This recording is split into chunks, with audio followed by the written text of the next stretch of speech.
Welcome back, traders. We're here live with John Melloy, CEO of StockTwits. He was formerly the executive producer of CNBC's Fast Money and the creator of the Halftime Report. Also worked back at Bloomberg for 5 years. John, how you doing here this morning?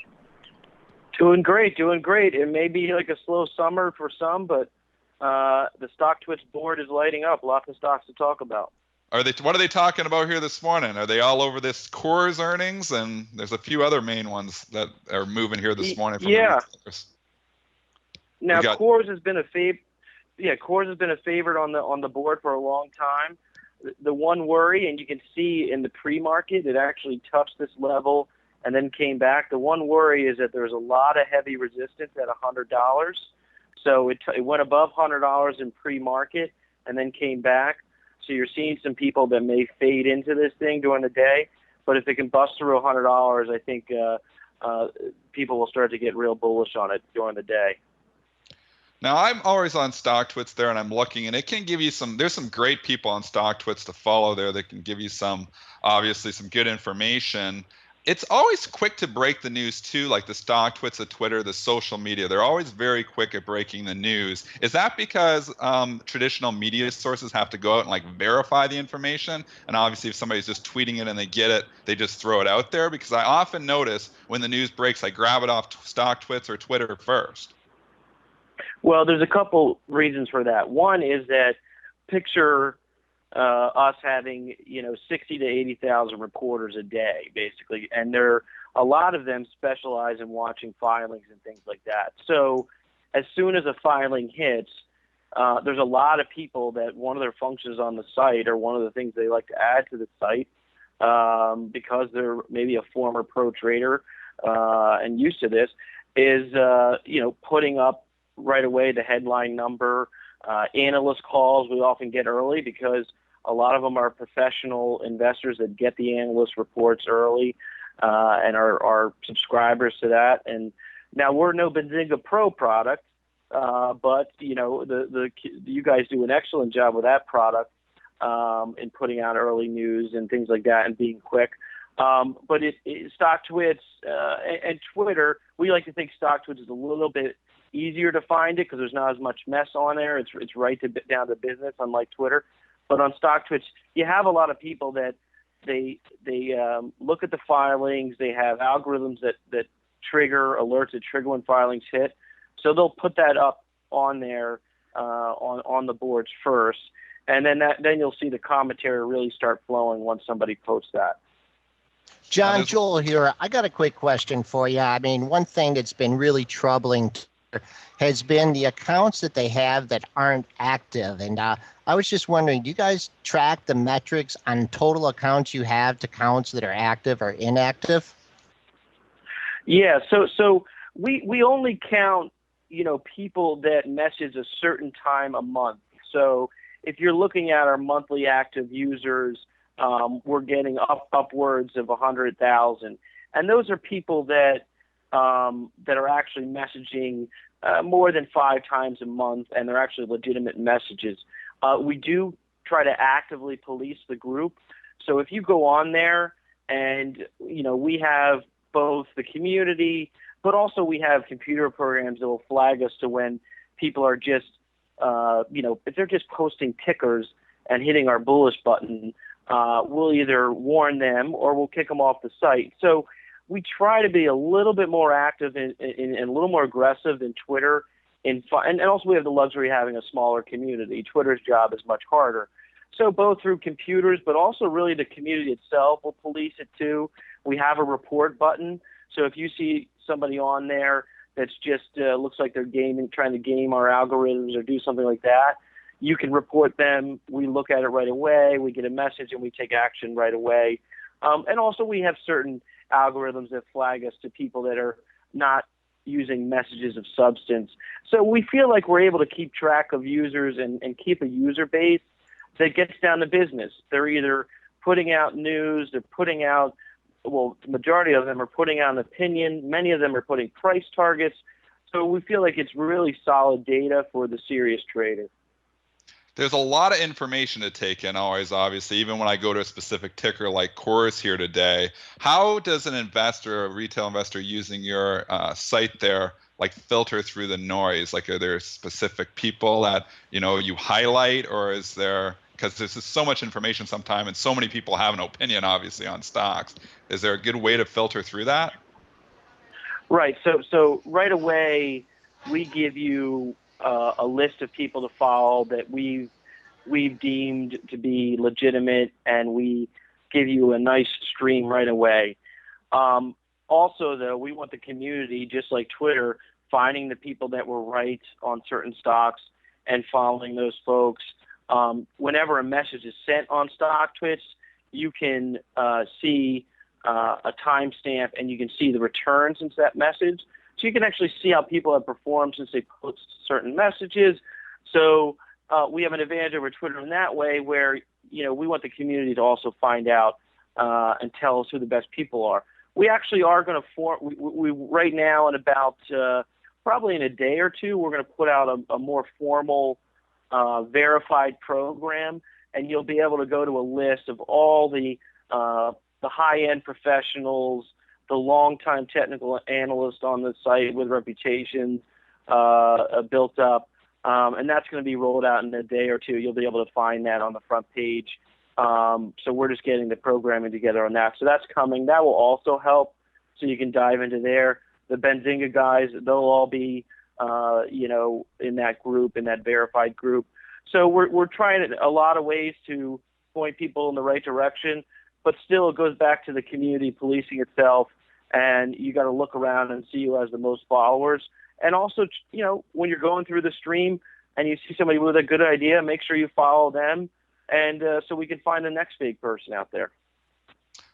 What about for sentiment? I always look at StockTwits there, and you can kind of get a feel for obviously what the sentiment is on the stock. Do you guys track that specific sentiment? Like, do you have indicators and stuff on what your community is saying about a specific issue? Right. So if you go to the main page, say for Core's example, you click on the sentiment button, you'll see 88% were bullish going into this announcement. Which is pretty good. I find, though, and you can see this on the site, the trend is always your friend, right? So if you're seeing, back at the start of May, that bullishness dipped down to below 75%, and now it's back up to 88%. So I think when you see a move like that, that's a good sign for kind of a momentum stock like Coors. Conversely, if you're looking at Twitter, okay, Twitter got an upgrade this morning by Nomura. It's been dancing around that $30 level. When it went through all the lockup pain a few weeks ago, we had never, personally, just looking at the data and looking at the site, and you could see this yourself on StockTwits, rarely ever seen a sentiment get so bad on a single stock, where just every message going through was bearish. And you can see the messages clearly marked bullish and bearish on StockTwits. And when it was going through, in that case, I think it was a contrarian indicator. So you got to take this with, look, we're not selling a magic box here. What we are is just selling you another data point. Well, we're not selling it. You can go on there for free. But we're giving you another data point. And, if it's a momentum stock and you're seeing building bullishness, that's probably going to be bullish for the stock. But you have to look at other things to make your total investment solution there. But if you look at like a Twitter when it was selling off so aggressively, and we feel like we're a pretty good representation of the high-end retail audience and a little bit of the institutional audience, I've never seen it get so negative on that day as soon as it printed to 29. And that ended up being the bottom. We'll see if that remains to be a long-term bottom. So we're both a leading indicator but also a contrarian indicator. But yeah, you can check that out on our sentiment page, and there's going to be more to come this year where we want to put more of those tools in front of the user, so you guys can get alerts to that type of thing. All that stuff's to come this year. John, what about timing? I mean, on Benzinga's pre-market prep brought to you by Options House, we talk about a lot about the pre-market trading. There's a lot of activity at the open. Also, the institutions and traders come in near the end of the day. I mean, obviously, you probably have your higher and lower traffic periods, but have you ever done any studies on the validity of the twits coming out, pre-market or right at the open or near the close? Yeah, that's a good question. Actually, there's a great company, Social Market Analytics, that's done some study on our data and looking at it. And we actually we found that if you're looking to trade that stock, like say a Coors, for example, you're seeing it come back now. Now it's only up 2.5%, as I said. We are very good at intraday sentiment moves. So if you're following that stream, we're very good at kind of predicting how that stock is going to trade on an intraday basis. So you're seeing a lot of traffic throughout the day. And so if you're long Coors and looking to take some off, you're not alone. It looks like some people are going to be willing to take that off at the open as well. So that's, I don't want to say day trader because it has a negative connotation with it, because also it could be somebody who's been long Coors for a year and they see this good earnings number. But if they start to see the stream get negative and people selling into it here, maybe because of that $100 sentiment that I mentioned earlier, StockTwits can be good for that. But, look, like everything, we obviously have the biggest volume at the open and at the close. But I think that our volume stays longer throughout the day, at least let's call it intellectual volume. There's constantly people on the site analyzing, okay, did it just trigger a long-term technical move there? Did it fail at 100 again? All that stuff. Like I said, Core's pulling back right now, but if it starts making a run at 100 at noon, you're going to see message traffic really pick up on StockTwits, and it looks like that would be a bullish signal to, in fact, maybe buy on it and not fade it. So you got to watch it today if you're a short-term holder. Also, if you're a long-term holder looking to add more or sell. We're live here with John Melloy, the CEO of StockTwits. John, what's the overall sentiment here? Do you have a feel for it on the overall market right now? Because we're here, we're making new all-time highs, we're up at 1912, and the VIX is way low. It seems like fear is almost leaving. Is that what you're feeling in StockTwits too? Is that fear? Is fear like at an all-time low here right now? Well, it's funny, Wall Street Journal's been writing about it. Wait a second, it's quiet, too quiet. The VIX below 12 has been this magic number. I think the VIX, now that you've got multiple ETFs tracking it, you've got a lot more active option activity, derivative activity on the VIX. I don't think it's as good as an indicator as it has been in the past. The big banks are also not as actively involved in that kind of thing as well in the options market. So I think the VIX, and look, just in general, even if you do say the VIX is a good indicator, it's never been a great indicator at when the exact time is to sell. I mean, it can stay low for a long time. So I'm seeing the opposite as far as people's overall sentiment on the big averages. If you look up the SPY, for example, on StockTwits, you're seeing bullishness increase, but it's only slightly over 50%. Now, half the users are bullish S&P 500. That certainly shouldn't compute into a VIX below 12, but I like to think that maybe we're a little bit of a better indicator. And I think one thing you got to take into account is that a lot of active traders, a lot of institutional traders, they went through a correction. It just wasn't properly measured by the indices. The NASDAQ caught it a little bit, but a lot of the more popular stocks that were leading the rally, the Amazons of the world, on down to Twitters, to the Facebooks, really went through a correction. And so our users felt that pain already. And so I think that slowly but surely they're getting back into that market. So I think the VIX, just because it's on, and also you're talking about options on the S&P 500, which is so heavily weighted, big stuff. But I think our users, which trade really a broad array of stocks, they're cautiously optimistic. They're certainly not over enthusiastic about the whole market because they were so burned by a lot of the names they loved. But look at Facebook. You're seeing Facebook make a strong comeback. People are reassessing this WhatsApp acquisition. They're seeing after the earnings that it might be the first truly full mobile social network. And so I think that, nowadays with people trading a broader way of stocks and not just getting into the Apples and getting into the GEs of the world, that they felt the pain over the last 2 months.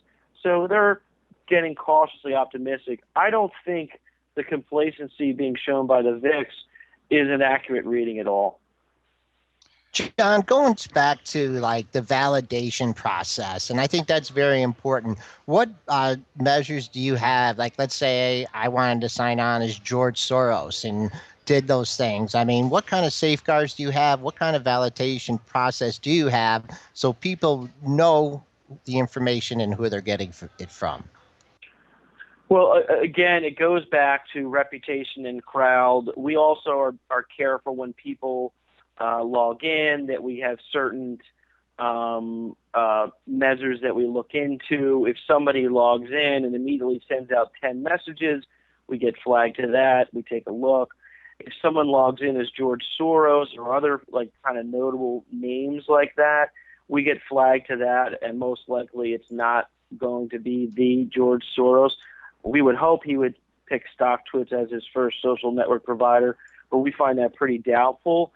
So without a strong following, it's going to be tough for you to manipulate our sentiment readings. We do weight people with the stronger followings more. Could there be someone that could try and game us through a lot of trickery? Sure, we're all a threat to that, but I think that we've put the controls in place to kind of stop that from happening. And the way we've done that is really put the onus on the community to self-police, and then we've got the algorithms backing them up. And our trending bar, that's our most popular feature at the top of the site, it won't get triggered by a George Soros putting up 10 tweets about how he's going to break the pound again. That's not going to trend, because we're going to get flagged to that and either remove that user or ask that user to change their. They can use a derivative of the Soros name, but not to use the George Soros name. John, just one last question before we let you go. Who are your favorite people to follow on StockTwits? Do you got a couple favorites there for us? Well, I'm a big fan of the charting.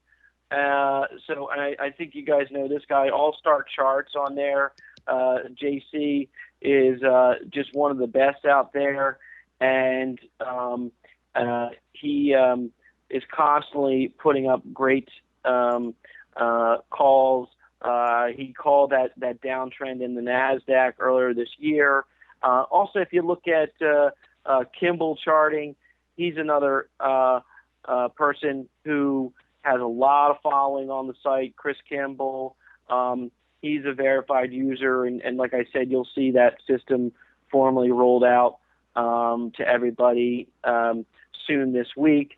So here's a guy with 16,000 followers on StockTwits, who's putting out some really quality things each day. He made a good call on the gold drop that we're seeing. So I'm a big fan of the chart guys, because I think that's the other advantage that maybe the major financial press is missing. Certainly you guys in Benzinga write about this stuff a lot, but technical analysis can be just as important when you're looking for your entry point, your exit point, or if you're just looking to start somewhere and look at stocks that maybe you should start digging in and doing some fundamental analysis. So I tend to lean towards the Kimball charting. But I'd be remiss if I didn't mention Howard Lindzen as well, the chairman of StockTwits, the guy who created it all. You got to follow him. He was had some great calls on the 3D printing stocks 3 years ago. Our whole community was great on that. And so you'll find on StockTwits too, Howard and a lot of the users like I said, diving into some of these small cap stories and really getting ahead of them before the major financial media picks up on them. And you got to follow John Melloy there on StockTwits too. Yeah, that's fine too. You can follow me. Mostly I'm cracking jokes and highlighting other people's work. But, I try to, when I see something like Twitter, the most negative sentiment I've ever seen on this platform, I'll try to put that out. So I hope I add some value out there too. StockTwits John is my handle. Well, thanks a lot for this interview, John. And we've been live here with the CEO of StockTwits, John Melloy. Thanks a lot. We'll talk soon. Hey, happy trading, guys.